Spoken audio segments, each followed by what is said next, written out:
Hello, thank you so much for having me today. Um, it's Gabriel Trizerimana, a student in database design and implementation course. Of course, we are here to present a project which was developed throughout this course, and my project was entitled as Airline Ticket Booking Management System, which was abbreviated as ATBMS. So this is welcome to Airline Ticket Booking Management System.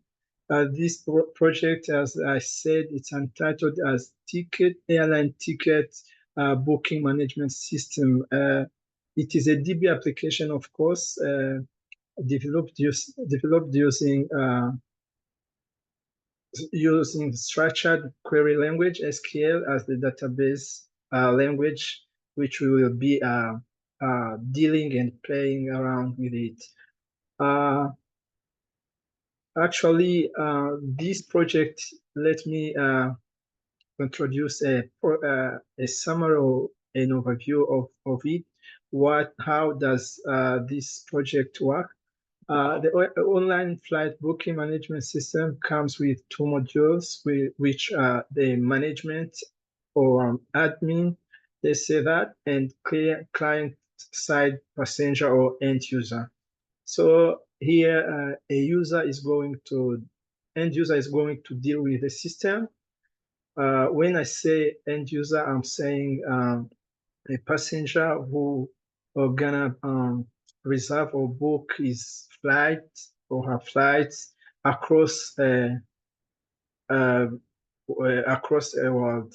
So the system requires both sides system credentials to gain access to the main features and of the application. On the client side, clients must register their accounts by filling in all the required fields of the registration form. The system administration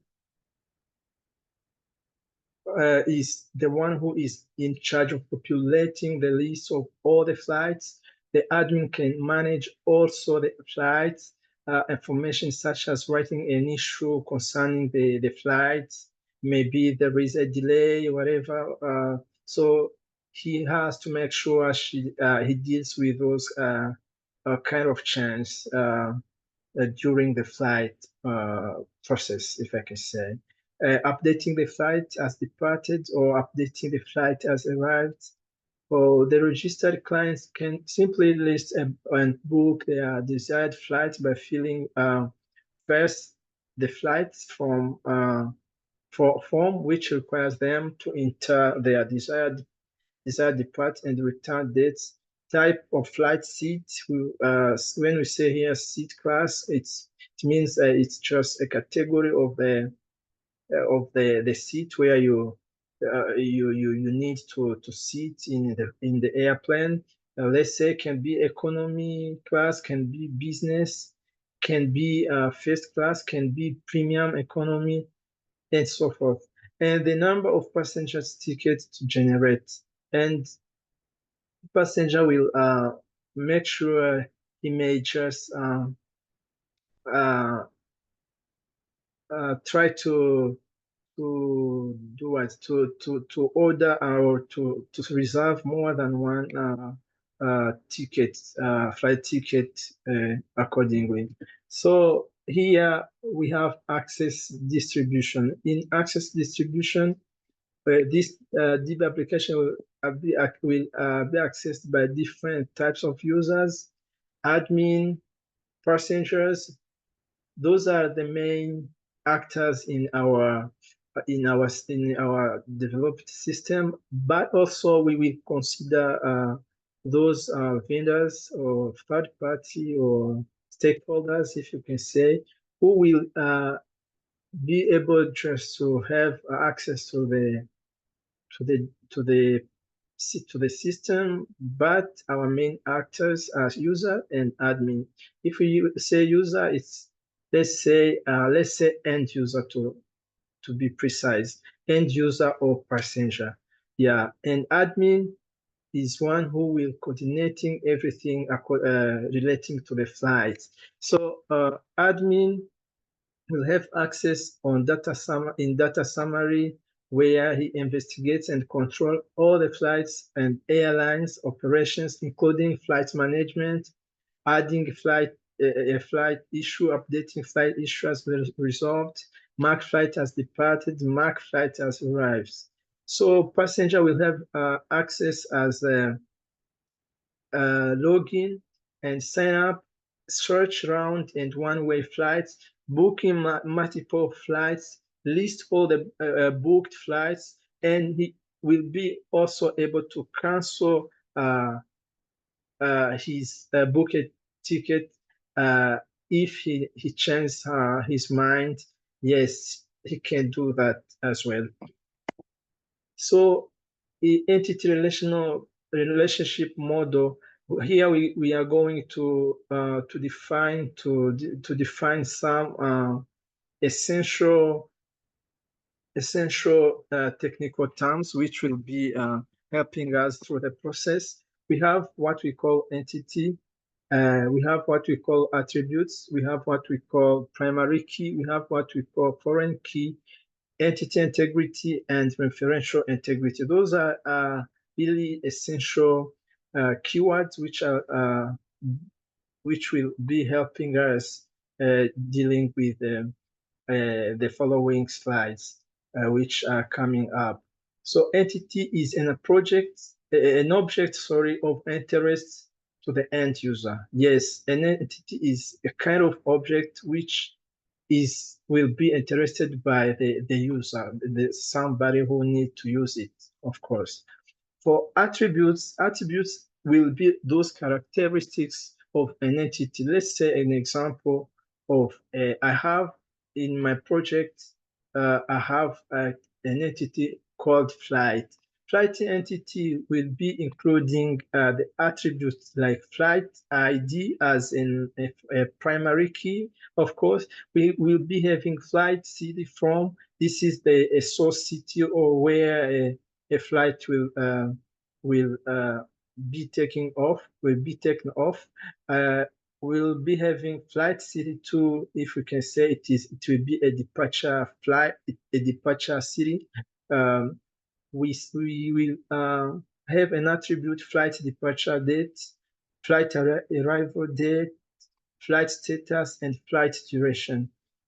So primary key will be like a constraint which will uniquely identify each record in the table or in the entity. Primary keys must contain unique values and cannot contain null values. Yeah, we have just to highlight those two kind of words, unique value and null value. Yeah, so primary key should be uniquely identifies the entity and cannot get null constraint, if I can say. It has just to be not null, and it will be unique throughout the whole entity. A foreign key will be a field. Let's say it will be a field or a collection of fields, which we can call as well candidate key in one table. That refers to the primary key in another table. Of course, if in table A we have primary key and it is connecting to another entity, they have relationship between them. So this primary key will be foreign key in another entity to represent the entity which it has for a primary key as an attribute, which is representing a whole entity or other attributes in that primary entity, if I can say. Entity integrity is concerned with ensuring that each row of table has a unique and non-null primary key value. Yes, of course, as you cannot as a whole, like a group, a class, everything here in the world has a leader, has something which is going ahead of others just to conduct them. So we have to make sure to a primary key will satisfy entity integrity entity integrity. So this is performed on a single table or single entity. So for referential integrity is the state in which all values of foreign keys are valid.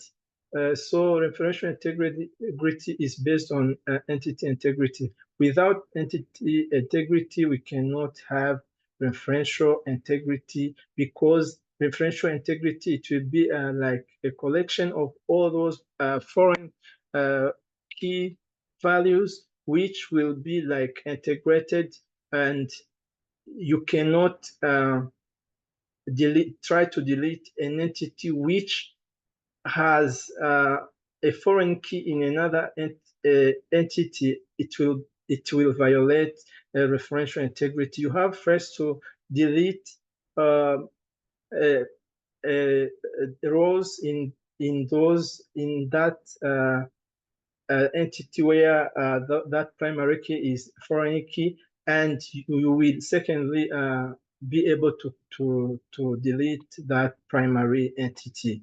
Oh yes, let's continue with ERA model and business rules for the business. ERA model, including all entities and attributes, will be identified. I used an online modeling tool called Lucid Chat for ERA model drawings. So airline ticket booking management system will be consisting of initial entities. If I say for initial entities, it means there are other entities which will be evolved later. Let's say we have passenger entity, we have flight entity, we have passport entity, we have visa entity. Those are initial entities that we have right now. So those entities, we are going to see how they are interconnected each other in coming slides. So attributes, as we said, are those characteristics of an entity. So each entity has to, or each object has to hold characteristics, yeah, or behaviors of that. So let's say passenger attributes, we will say it has passenger ID as a primary key. We have passenger name, we have passenger origin country, we have passenger DOB or date of birth, the date of birth. We have passenger phone, we have passenger email, and passenger addresses. All of those attributes which are characterizing a passenger entity. Flight attributes, we have flight ID as a primary key, flight seat form, flight city to, flight departure date, flight arrival date, flight status, and flight duration. So in flight status, we have airborne, landed, or departed, and even the flight can be canceled just in case. So passport attributes, we have passport number, passport issue date, and passport expiry date. That's it for a passport entity. Those are the attributes. Visa attributes, we have visa number, visa issue date, and visa expiry date. Visa entity is the crucial entity for identifying passenger who won't need a visa for regional travels. For instance, let's say if you are traveling here in the USA from one state to another, you don't need passport. You don't even need you need only booking a ticket and you go. So let's take another example of Schengen. Schengen is a united, some united Europe countries which are together in one alliance. And when you have passports or from one of those country, you will be able to fly or to travel in all of those countries which are in that union, Schengen Union as well. So in that case, you don't need any visa. So that's why for those like regional travelers, wherever you need like to have like passports and you fly or you travel anyway. But for international travelers like from Africa to USA to Europe, you have to make sure you have visa which is provided by, let's say, embassy or consular offices in those countries. Yeah, they are able to do that. So for ERM model and business rules for the business, this is a crucial step where we have to make sure how tables entities are being connected correctly. So in that way, we are going to use bi-directional business rules to make sure how the relationship between entities are being managed. Because without doing that, it is going to cause some issues in the creating bridge in creating many-to-many relationship. Actually, a business rule is a brief, precise, and an unambiguous description of a policy, procedure, or principle within a specific organization, Okay, so as long as we are going to define it in bi-directionally ways, we have to think between passenger and flight. One passenger is able to book more than one flight. Of course, let's say he's a parent, he needs to book a whole like tickets for a whole family, so he has to do so. For one flight can be booked by one or more passengers, of course. Yes. Passenger and passport, one passenger can own one or more passports. Yeah, you see, there are some countries which permit or allow citizens to have more than one passport. Like USA, you can have more than one passport. So one passenger can have more than one passport. So one passport can be owned by one or more passengers. Of course, here we're gonna say it in terms of country. If we have like a US passport, it's gonna be provided to a multiple citizens who need them. So it's really understood that it's gonna be spread over all of those citizens who need them, as long as it is a US passport gonna be provided to those people. So so one passport can be owned by one or more passengers. Yes. Passport and visa. One passport can be associated with none or more visas. Yes. As we said, there are some countries where if you have passport, it will be enough. A passport or identity card, it's enough just to fly. And so that's why you have to have none or more visa in your stamped in your passport. One visa can be placed in one or more passports. Yes, in context of countries, for instance, USA visa can be associated to many passports. Yes, we say that. So for entity relationship model depiction, um,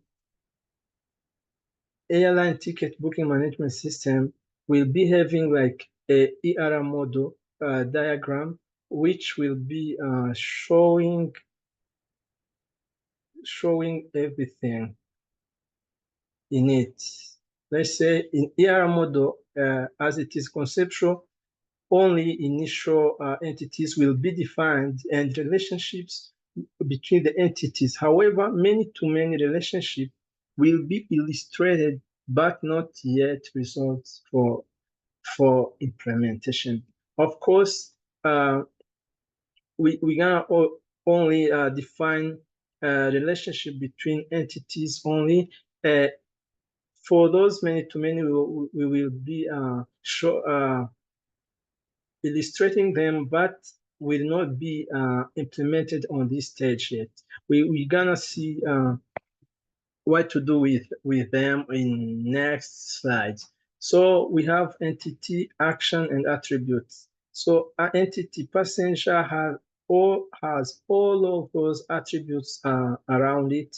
And for flight, for visa, for passport, you see all the attributes relating to those entities respectively. So reserved, owns, and stamped in, those are the relationship names between those entities.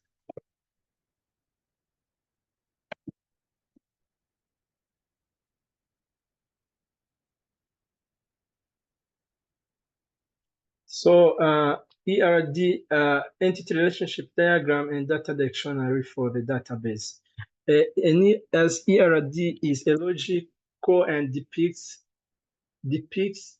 all many-to-many relationships fully resolved for implementation. Thus, bridge entities and their related attributes or associated attributes are identified. ERD is used for communication between designers and end users. Let's say we have here, we have created additional entities, as I said. Those are called bridge entities.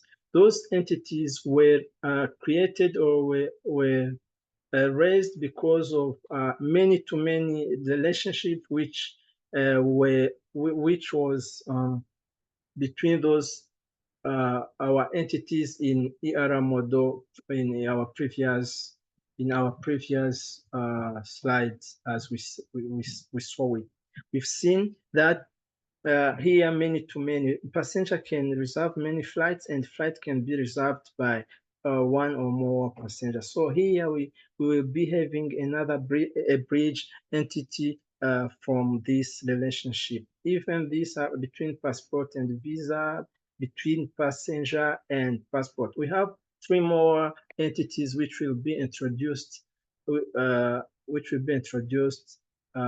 this scenario. So we have entity, seat reservation entity, passenger passport issuance, and travel doc entity. Attributes, seat reservation attributes.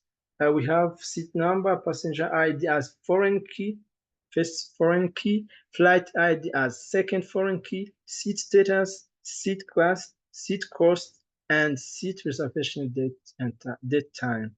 So passenger passport issuance attributes will be passenger passport ID as a primary key, passenger ID as a first foreign key, and passport ID as second foreign key. Through travel doc entity, we have attributes as travel doc ID as a primary key, passport number as first foreign key, visa number as second foreign key. Here we have ERA diagram depiction for the system. PK is representing primary key, FK is representing foreign key.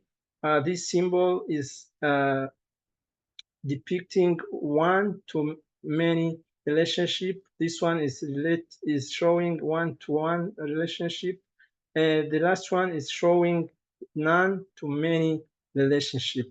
So between flight and passenger, we have created a bridge. There is in between a bridge entity due to many relationship. It's called state reservation. We've seen or we've talked about it. Between passenger and passport, we have another bridge entity which is called passenger passport issuance. So between passport and visa, we have another bridge entity called travel doc entity, which was raised because of a relationship, a many-to-many relationship between passport and visa entities.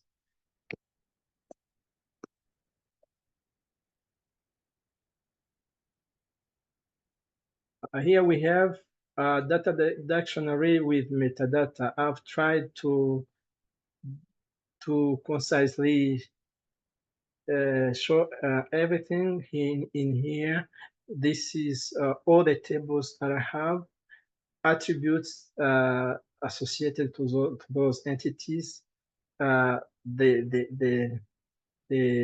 additional explanations about the attribute names, types, constraints, format, range required if it's not null or not null, if it is either primary key or foreign key and a foreign key reference table. All of the details is in here.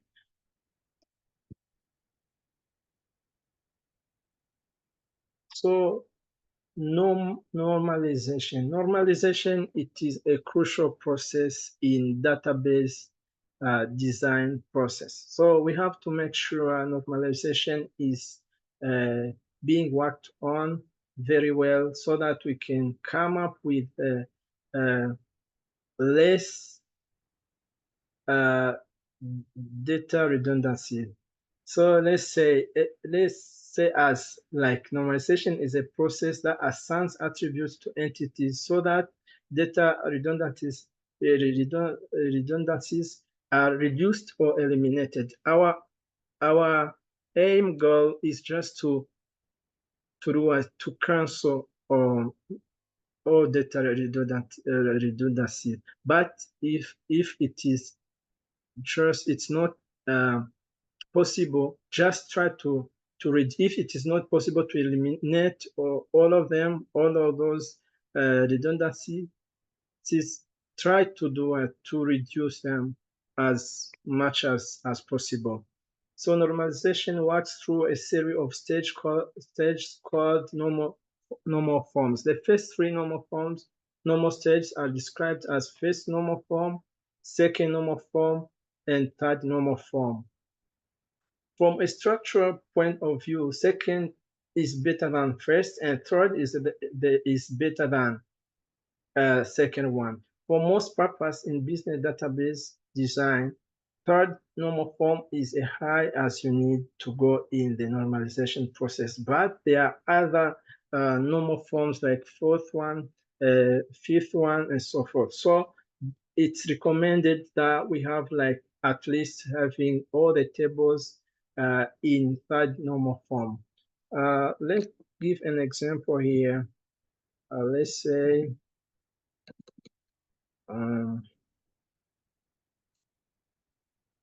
okay, so in front, I wanna provide one example here for normal forms for normalization. Let's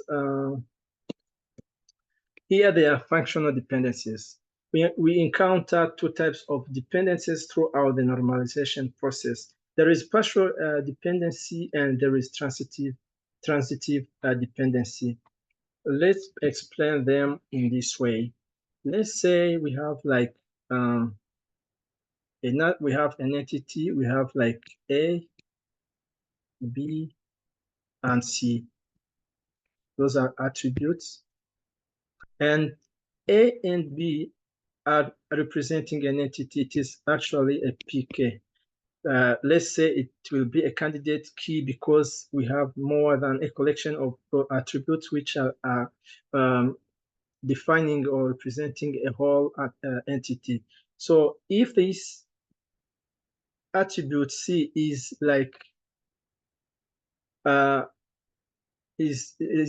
depending on either B or A, it will be partial dependency because it is depending on one of the primary key, but partially. It can depend on either A or B. That is called partial dependency. For transitive dependency, let's say we have like A, B, C, and D as attributes. So A and B are representing a whole entity as PK or candidate key because it's a collection of attributes. And let's say this D is depending on C. Even C is not part of A and B. That means D is depending on C, and C is not part of primary key, if we can say. If it's that way, we will make sure that we create a separate entity where we will be having another entity, let's say, gonna be called F, and in F we have C and D attributes. That's how we resolve those transitive dependencies. Because even in definition, they say that partial dependency is a condition in which an attribute is dependent on only a portion subset of the primary key, as I've shown you in the illustration back in there. So transitive dependency is a condition in which an attribute is depending on another attribute that is not part of the primary key. That's what I said. So I created another entity called F, and I put separately those attributes C and D. Yes. Actually, this is functional dependency diagram for a whole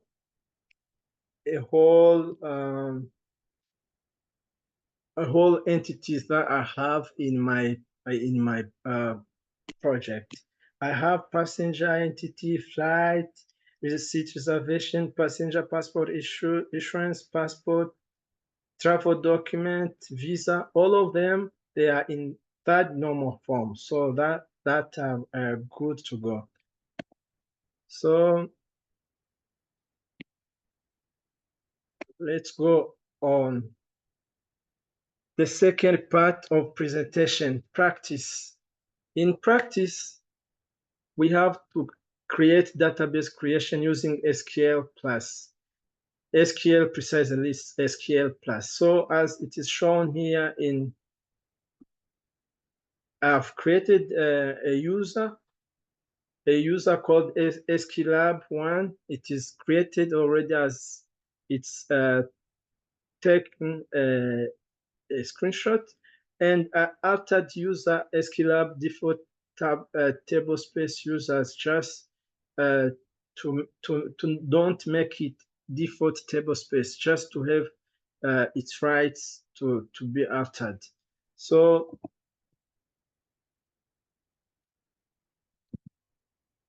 as if I can say, I have already SQL lab 1, sorry, a lab only. A password will be, here we go. Now we are connected on our to our database. So we are going to deal with this kind of queries, SQL queries, a little bit later. So here we have like SQL script for relational table and constraints. I've like taken one example, one entity as an example, and I have taken another example for relational table with sample data. But I have shown everything. All SQL script files are embedded in the paper, which will be shared in the assignment. So, and I'm going to deal with SQL Plus for some transactions so that you can just see everything. I have to alter session set NLS date format. Uh, Anytime I log in with new sessions so that I can just updating everything which is relating to your table during concerning to date format. So I have to make sure I do this, I run this query. And commit, it will be helping me to save permanently what I've done with SQL Plus. Okay, let's go back. As I said, I have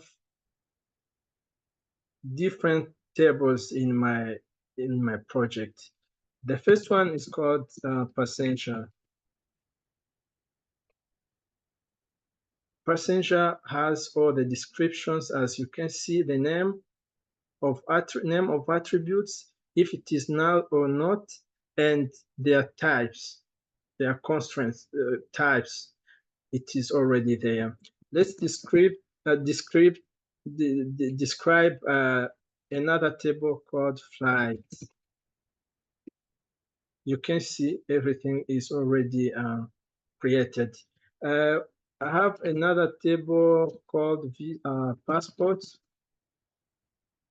You can see everything is already there, as I have created them since before. So describes an entity called visa. You can see the visa number, visa issue date, and visa expiry date. As I'm typing in such way I want, because SQL is a language which is case sensitive. No matter what you are typing, either capital or small letter, it's gonna like sense or understand what you are talking about. It's gonna fix it without asking you. You have to put in capital letter or in small letter. Yeah. We have to describe another table called seat reservation. This is a bridge entity reservation. You can see everything is over there. You can describe another table called passenger passport issuance. You can see everything is there. We have passenger passport ID. We have passenger ID as a foreign key. We have passport number as the second foreign key. Let's say we have another table. Let's describe a table called travel doc. You see already it is over there. It is actually a bridge table which was created between passport entity and visa entity due to relationship which had many cardinalities. And we have like I think those are the tables that we have in our project. So if I select, let's just select all from like passenger entity, you can see everything is in there. To make them like nicely looking, let's set some size, like line size to 356 and select all from passenger.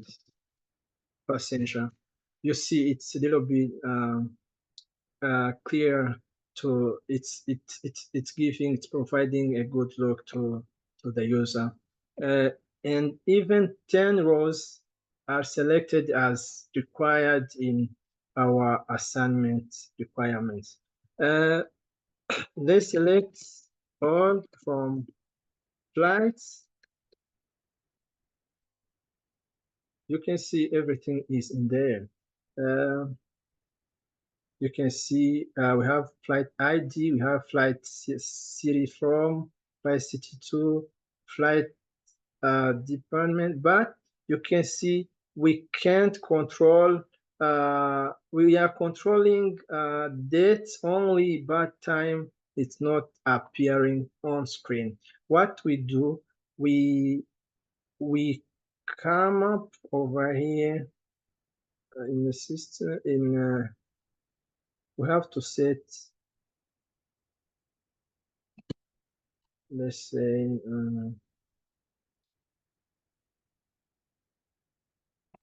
yeah, we have to set this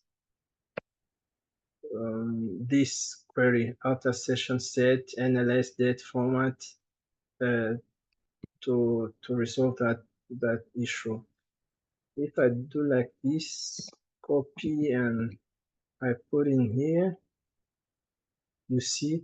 Now what I have to do, I'll be dealing with select all from flight, sorry. You can see now we can just detect all time. Previously we were detecting only dates. Now time is showing up now. The 10 rows selected already. Select all from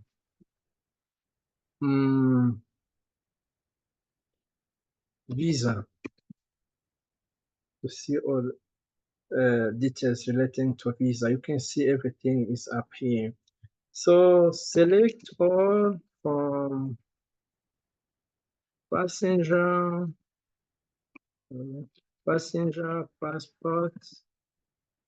passport, issuance. You can see everything is over here. We have passenger passport ID. We have passenger ID with their relating passport number. 10 rows selected. Okay.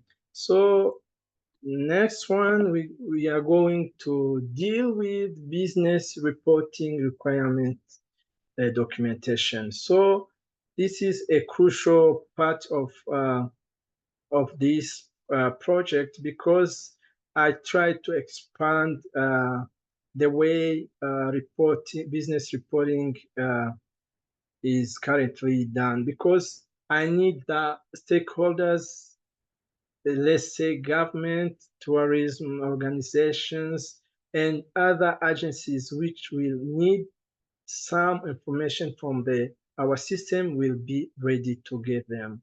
So I tried to show like 6 at most, but in the future maybe if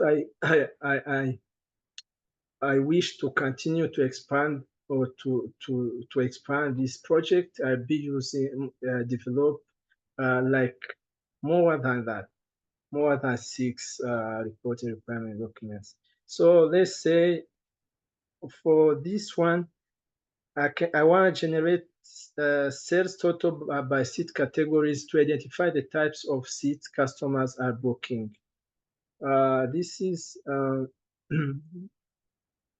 this is an SQL query. You can see I've selected seat class, and a query is going to calculate for me a seat cost as sales totals in dollars as alias. This is alias from seat reservation entity group by seat class. We are loading them up, and it is going show me seat class in business total sales. It is $60,000. Economy, it was four $211,500. First class is gonna be $211,500, and premium economy is gonna be 5,000. In total, we have 281,000 in dollars, all in USD. So you see, this is the first business reporting query. So the second one, we're gonna generate a list of scheduled flights on a particular date to help passengers to view available flights. Okay, so we have to take this query as I have typed it like 2 days before. So if you select flight ID, flight seat from, flight seat to, flight departure date, flight status from flight where flight status is scheduled. Yeah, because you can't like select flight status as like landing, because it doesn't gonna help anything to the passenger.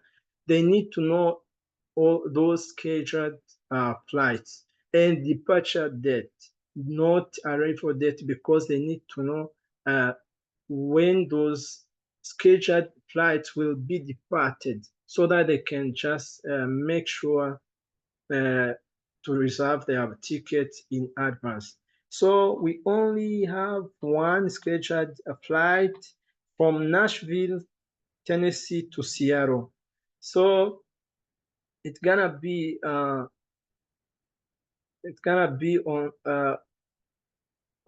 12 April by 2 p.m. So those who need to fly from Nashville to Seattle, they will be they will be ready to know. They'll be ready to know the flight which is ready is from Nashville to Seattle. So it will be departing from airport to this date, particular date. That's the second one, business reporting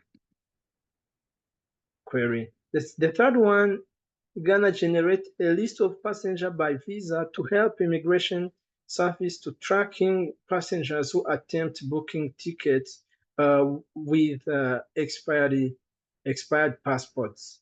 You get what I mean? It means if you have expired visa, expired passport, you will not go. You won't go to fly with those passport, because they are already expired. So this will be helping immigration service to know how it will deal with those people who are trying to fly without valid passport, if I can say. Let's select the same SQL query and paste it over here. You can see those three passport number are trying to book the flight with expired passport, because you see, if we select, we put a where clause where a flight departure is this one. Sorry, I select all from passport where passport expiry date is it will be less than today's date. That means all those passport with today's or less date for their passport expiry date, that means those passports are out of date. They need to go to the immigration office and they valid them, if I can say. So we go through another one. We are going to generate a list of flights that occur in holidays, Christmas and New Year, precisely to help marketing departments to offer discounts for the passengers who can reserve their seat in those dates. So this is a crucial reporting document, business reporting query or document as well, where marketing, we marketing department will offer discount to those passengers who will travel in those holidays. I mean, I precisely say Christmas and New Year events. So I will be selecting those attributes which I need from flight departure date. It will be between Christmas date and New Year, an end date of the current year, or that current year, yeah, of course. So we have to select and copy this query in here. So you can see we are able to see that we have those 3 flights will be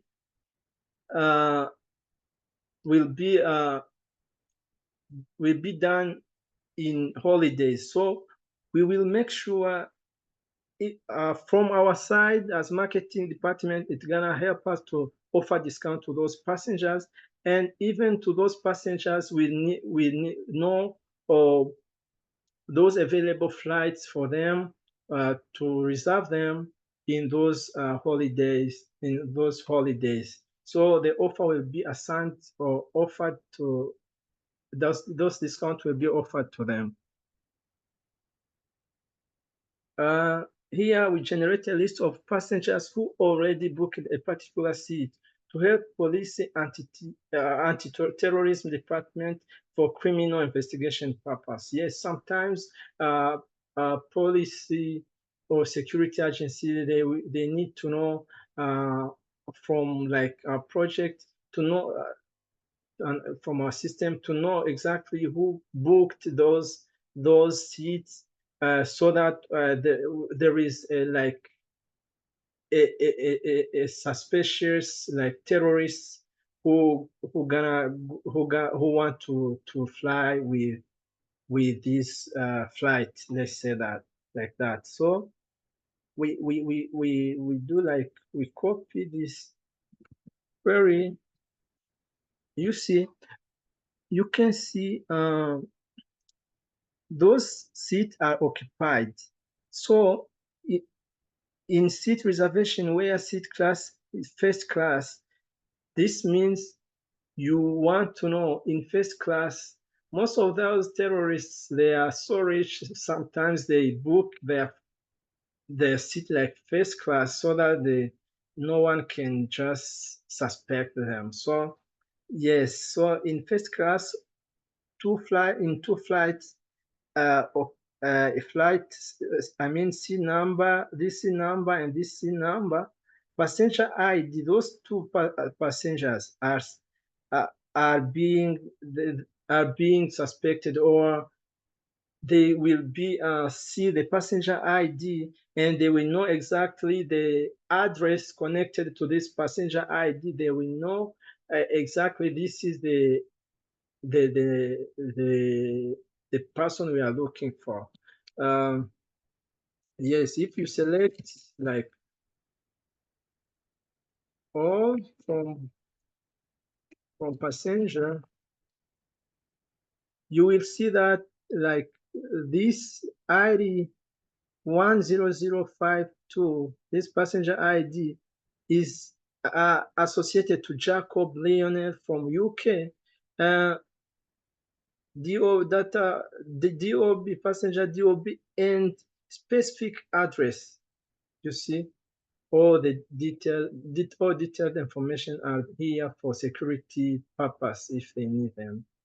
Yeah, that's it. And let's say we want to generate a list of flights by flight destination to foster investors to the new opportunities for their business agencies expansion and helping tourists exploring new places. Yeah, we want to know exactly where many passengers book their ticket, where they want to go, where they used to go in their flights, in their holidays.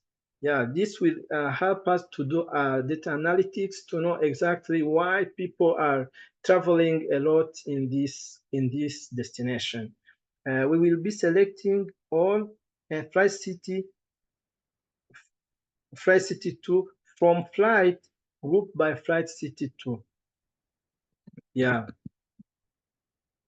if you can see, you see that Phoenix, it's only one Cincinnati as departure, two Pittsburgh, two Chicago, two Las Vegas. So that means Pittsburgh, Chicago, and Las Vegas, they are the most visited places by our passenger. So for investors and for tourism, they will be using this business reporting document to know exactly where to invest their money. Okay, 7 rows selected already. So that's it for business reporting requirement documentation. So I hope everything, I tried to summarize everything in the project that I developed. Thank you so much, Kathy Wilson. I've learned a lot, a lot.